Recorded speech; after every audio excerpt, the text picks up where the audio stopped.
Je m'appelle Myriam. Je m'appelle Andrea. Je suis Priska. Je m'appelle Corinne. Et nous intervenons à l'ADSF.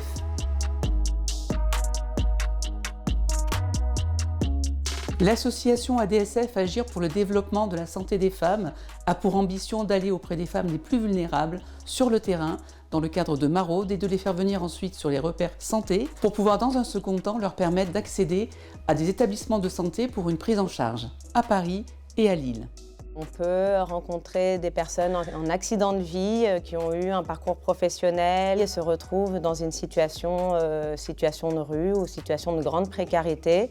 On rencontre aussi beaucoup de primo-arrivantes, des personnes aussi en situation de santé mentale difficile. Donc c'est très variable. Ensuite, on propose un entretien en permanence de premier accueil où là, la dame va être reçue en binôme par sage-femme et psychologue. Et on va s'attacher à faire une évaluation un peu au sein de la santé, plus globale, à la fois sur le plan santé mentale mais aussi santé physique. Moi, quand je suis arrivée en France, j'étais à la rue et à un moment donné de ma vie, j'ai eu mes menstrues. J'étais allée dans une association, ils ont fait des serviettes, ils m'ont donné des serviettes. Mais où m'échanger, c'était compliqué. Alors que l'ADSF, ce qui est super bien, c'est qu'à l'ADSF, en même temps, on a les douches.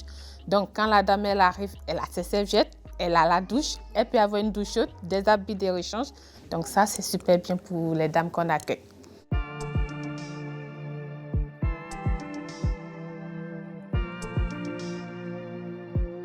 L'ADSF a accompagné en 2023 près de 2189 femmes, soit une augmentation très significative de plus de 30% par rapport à l'année 2022. Cette forte augmentation est confirmée sur l'année 2024, avec également une forte présence de femmes avec enfants.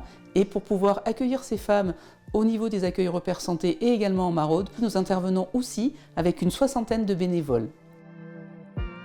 Quand elles arrivent et qu'elles voient une femme repère à l'accueil, avant même de s'adresser à l'équipe, ils préfèrent voir d'abord la femme repère à côté. L'équipe n'a pas forcément cette expérience de la lieu. Et pour les dames aussi, quand même d'avoir une figure qui dit « Ok, j'ai été là, elle a été là, elle n'est plus là ».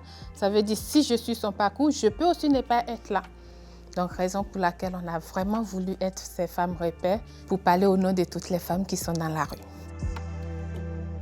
On est beaucoup sur du suivi gynécologique. Ça va être tout ce qui est dépistage du cancer du col de l'utérus. S'il s'agit par exemple de faire un dépistage frottis, dans ce cas-là, moi je propose de le faire dans un second temps. Une sensibilisation aussi à l'autopalpation mammaire. L'Institut Cerba nous soutient dans le cadre d'une dotation pluriannuelle qui est allouée pour une durée de 3 ans. Cette dotation nous permet d'investir dans du matériel, à la fois pour nos accueils de jour ou pour nos frottis-trucks. Je trouve qu'il est important de pouvoir accompagner les femmes dans l'accès aux soins, de leur rappeler qu'il c'est aussi important de prendre soin d'elles. C'est souvent quelque chose qui passe en second plan. Comme disent les dames, elles ont l'habitude de dire c'est notre cachette. À l'ADSF, c'est notre cachette.